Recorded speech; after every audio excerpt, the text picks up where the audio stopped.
Okay. My name is Chakradhar Venkata. I'm one of the intensivist or critical care physician at Emmanuel St. Joseph Hospital, which is a part of Mayo Health System in Mankato, Minnesota. The article I'm going to be talking today is hospitalized patients with 2009 H1N1 influenza infection and the experience of Mayo Clinic. This article will be published in September issue of Mayo Clinic Proceedings Journal. I'm going to talk about the brief findings of the paper. During the period of 2009 pandemic from H1N1 influenza infection, about 1,000 patients were diagnosed at Mayo Clinic having H1N1 infection. Of them, 66 adult patients were hospitalized. Most common symptoms for these patients were fever, chills, cough, and dyspnea. About 29 patients were hospitalized to ICU. Patients who admitted to ICU had more shortness of breath compared to the patients who did not require ICU stay. Among patients who required ICU admissions, majority of them required mechanical ventilation, and more than half of them developed acute lung injury or acute respiratory distress syndrome.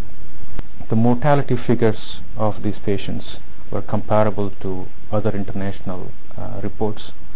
Many of the patients, or a significant number of patients, had nosocomial infections, and most common organism was Staphylococcus aureus. I'm going to talk about how these findings relate to clinical practice.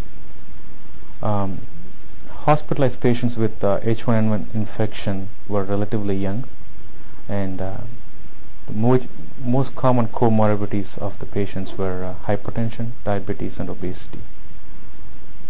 While most patients with pandemic H1N1 influenza infection experienced mild disease, a significant portion of patients who were hospitalized did require ICU stay or ICU support.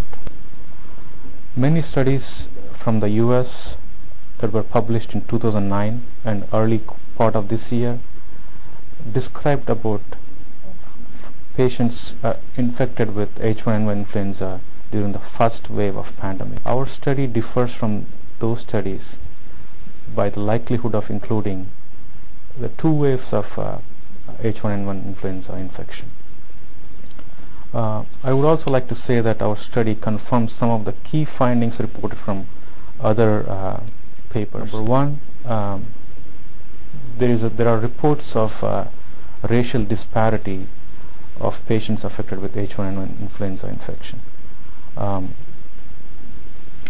Canada and other places, people like ethnic minorities, Aboriginal Canadians, were affected mostly with this infection. When we looked at our experience in Mayo Clinic, up to 90% of patients hospitalized in Mayo Clinic are Caucasians, although in this study we found about only 68% of the population are Caucasian. Number two is the hospital mortality rates and admission data, and our figures of hospital admission and mortality were comparable to the figures reported from elsewhere in the world.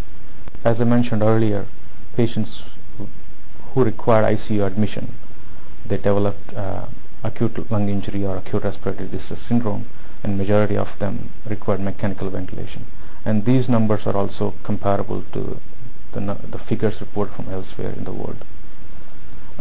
Last one I was going to talk about is the risk factors. Multiple reports have suggested that pregnancy and obesity are one of the common comorbidities of this infection. We did not find any pregnant patients in our report, perhaps because when Mayo Clinic received the vaccine of H1N1, pregnant patients were considered the priority list, and perhaps that's one of the reasons why we did not see pregnant patients in our cohort. However, one of the common comorbidities of the hospitalized patients was obesity, as reported elsewhere in the previous study. What does this finding means to the patients? As I said earlier, while most of the patients with pandemic H1N1 influenza experienced mild disease, a significant number of hospitalized patients required critical care support. They had respiratory failure, which is common, and they required mechanical ventilation, and they also developed nosocomial infections that led to significant morbidity. Although we know that we had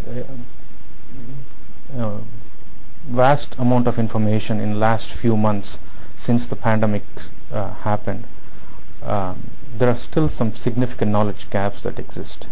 Number one, the effect of this infection on ethnic minorities and Aboriginal populations.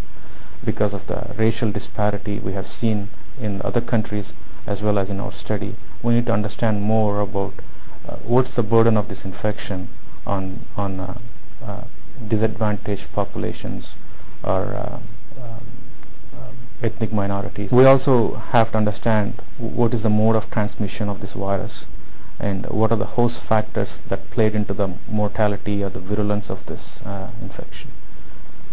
As a critical care physician, I'm also interested to know what are the optimal management strategies for severe illness from this infection. For example, reports from Canada, Australia have shown that a significant amount of patients required extracorporeal membrane oxygenation support or ECMO support. Is there a role for ECMOs in patients who develop ARDS with H1N1 influenza infection? Or what is the role for adjunct therapies or rescue modes of ventilation in patients who developed ARDS from this infection?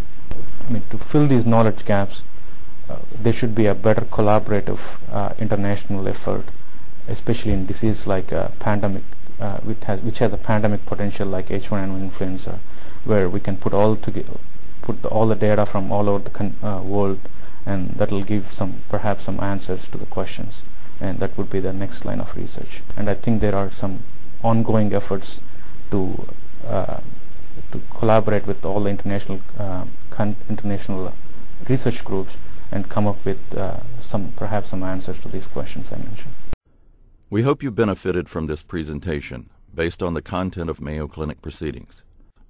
Our journal's mission is to promote the best interests of patients by advancing the knowledge and professionalism of the physician community. If you're interested in more information about Mayo Clinic Proceedings, visit our website at www.mayoclinicproceedings.org. There you will find additional videos on our YouTube channel, and you can follow us on Twitter. For more information on healthcare at Mayo Clinic, please visit www.mayoclinic.org. This video content is copyrighted by Mayo Foundation for Medical Education and Research.